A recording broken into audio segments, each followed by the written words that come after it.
Hi guys, good evening to everyone. Now is May 18, 2025, Sunday. Guys, sa video ko to guys, ipiplex ko ang ring light phone holder ko guys na ang brand niya ay TNW. Tapos dalawa pa ang holder niya guys, oh.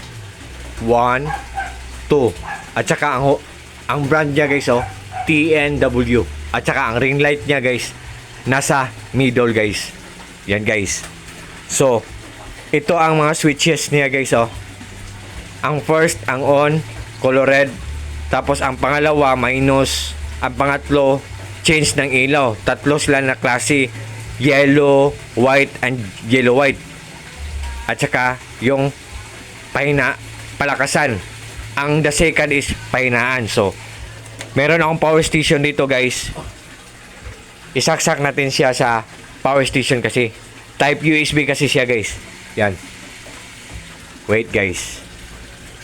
So, i-on natin siya sa power station ko.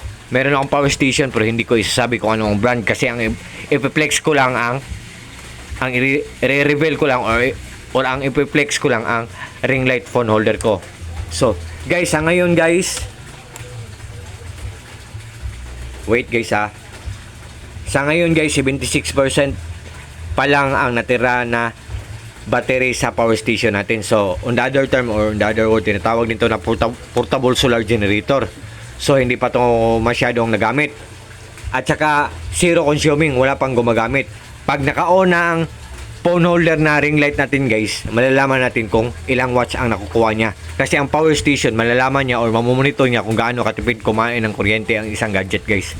So, ito guys, i-on natin ang DC. Kasi DC ang ring light phone holder. Naka-on ang DC, oh. Okay. So, ito guys, oh, ang switch, oh. Oh, mandar na. Oh, guys, oh, zero.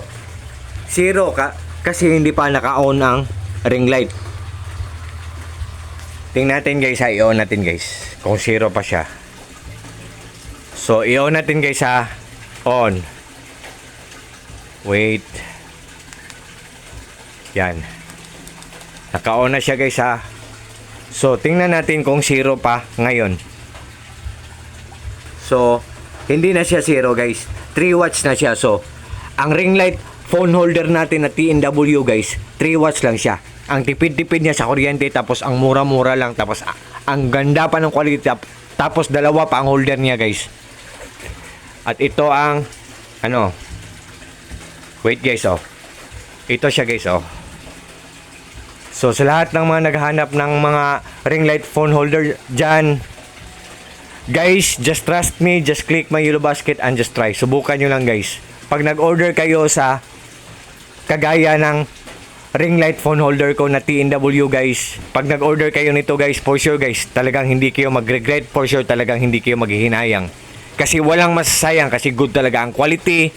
3 watts lang siya, matipid pa sa kuryente, tapos durable, it means or meaning to say guys na matagal masira kasi matibay ang paggagawa kasi durable or durable. At ang pinaka the best part pa guys, mura lang siya, affordable lang at hindi kamahalan. So, but still yet guys, buhay nyo yan, desisyon nyo yan, it's your life, it's your choice. So, hindi ako namimilit guys ha, option lang to guys. So, yan guys, sa lahat ng mga friends ko dyan, lalo na sa mga taong palagi nilang nag-order sa mga products ko sa Yellow Basket ko, sa links ko, thank you so much yung lahat, maraming salamat yung lahat. At take care po tayong lahat, ingat po tayong lahat. At God bless po sa ating lahat, or God bless us all guys. And that's all guys. Bye bye guys, good evening guys.